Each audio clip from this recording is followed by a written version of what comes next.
Hi. Grew up in Hawaii, we always talk about, we have pidgin language, which is pidgin English, which is a combination of all the influences, all the languages, and all the peoples that came to Hawaii through the years. And it's the common shared dialect, the local dialect. And we used to talk about talk story. And I always had thought about sharing and always fancied myself as kind of a storyteller. So I want to begin talk story number one. And this is called crabs.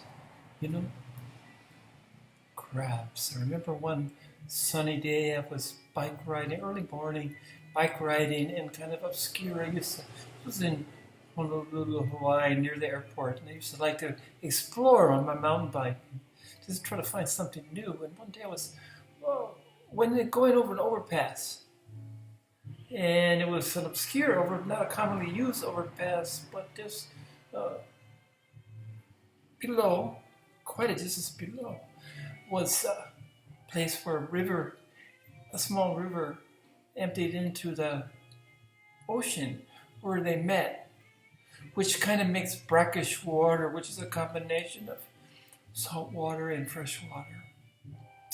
And I noticed that a man was there pulling up way below, pulling up his crab traps. And I just watched in fascination as he pulled them up. Just watched from a distance. And he took the crabs, and threw them literally over his shoulder to a bucket, a shallow bucket.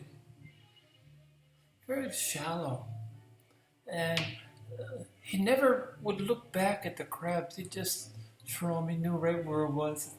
And I talked to him, and I wanted to talk to him, and I said, before I said anything, I just said, "Hey, hi." He says, "Oh, hi." I said, "Do you do this often?" He says, "Every morning, every evening, he sets the traps, and he comes back in the morning and gathers the crabs, and then takes them to the market, the fish market." And I said, takes them early. Older Hawaiian man. And I watched for a while in fascination, and as he pulled them more and pulled them more. And he was really at task. This was something, he was into it, 100%. So finally I saw him just tossing. I said, aren't you worried that the crabs will crawl out? And he looked at me and smiled and said, I know.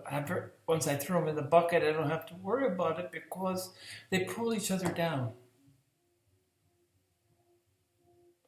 And I stood there watching that, and I thought, I always want to connect, what I'm learning or what I'm experiencing during the day to the lessons that I've accumulated, or what can I take away from every experience in life and use it as both a story and a guide, my own personal spiritual guide.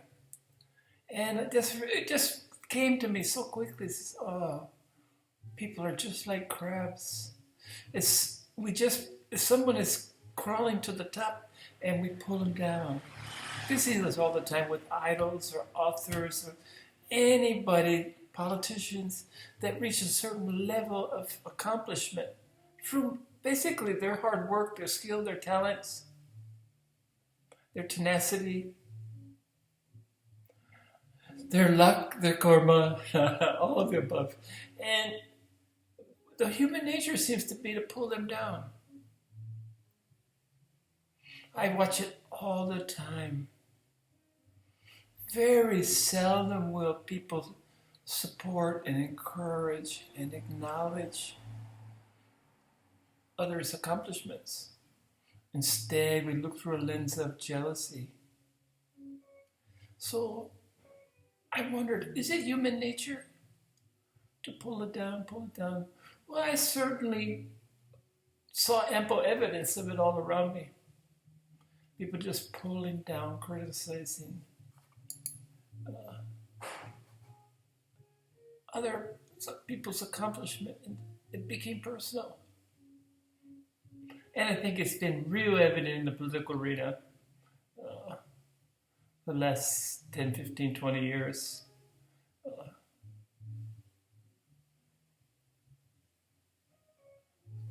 But I thought, no, let's put in my spiritual practice. What can I take away from this? And I just pictured the crab, reaching behind, crawling on each other, helping each other get to the top, and then get up to the top, hang on to the top, and start pulling other crabs up. And it was kind of a chain reaction until they're all linked together and they pull themselves out. And I thought, isn't that beautiful? They could all escape. They could escape, being somebody's lunch. Compared to being condemned to be pulled down into the bucket. And I just thought, I really aspire to this. As a consciousness, as a species, why don't we encourage? Why don't we support? Why don't we reach down? Why don't we join together to help all of us become what we're always been?